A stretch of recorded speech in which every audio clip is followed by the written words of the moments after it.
Daniel Dubois is just 21 years of age. He's unbeaten in 11 fights.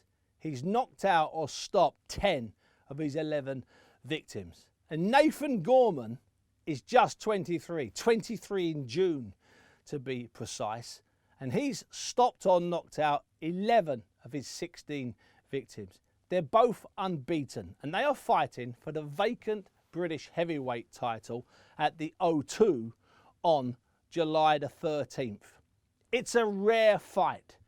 It's the type of fight that doesn't often get made. And to be honest, it's a fight that the promoter, Frank Warren, didn't want to make.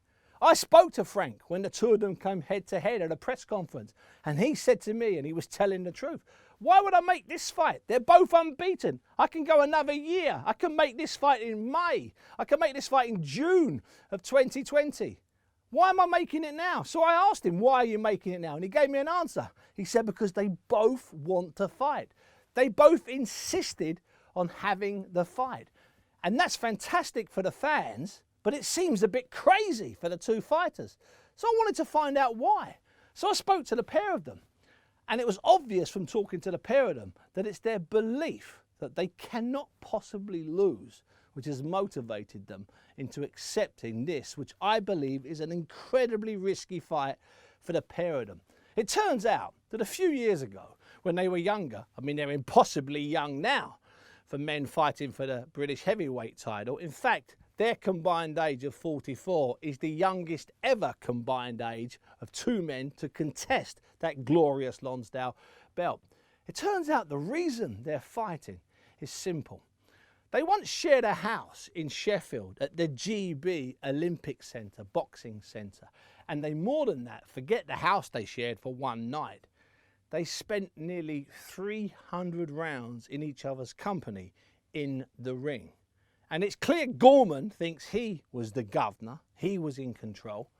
And it's equally clear that young Dubois, who was probably only 17 or 18 at the time, believes that he was the governor and he was in control.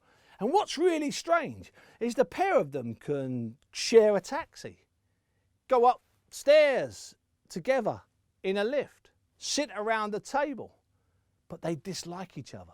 They don't swear at each other. In fact, they refuse to swear. There's no props for them to handily throw at each other. They're not being restrained by their handlers. They're not trying to jump on the other man, but they just dislike each other. As Nathan Gorman said to me, we're boxers, not circus performers. Why should we do anything stupid? They will do it in the ring. And I think what they will deliver will be a unique heavyweight fight. Two men, neither of whom have any concept of losing. In their combined fights, Dubois never lost a round, and Gorman, according to the judges, has lost just 2 rounds. This is a hard fight. It's a fight to the finish. And I have no idea who will win clearly. I don't think either of them will win clearly. In fact, I'm starting to hedge my bets and think that after 12 rounds, we might have a really tight decision. We might even have a draw.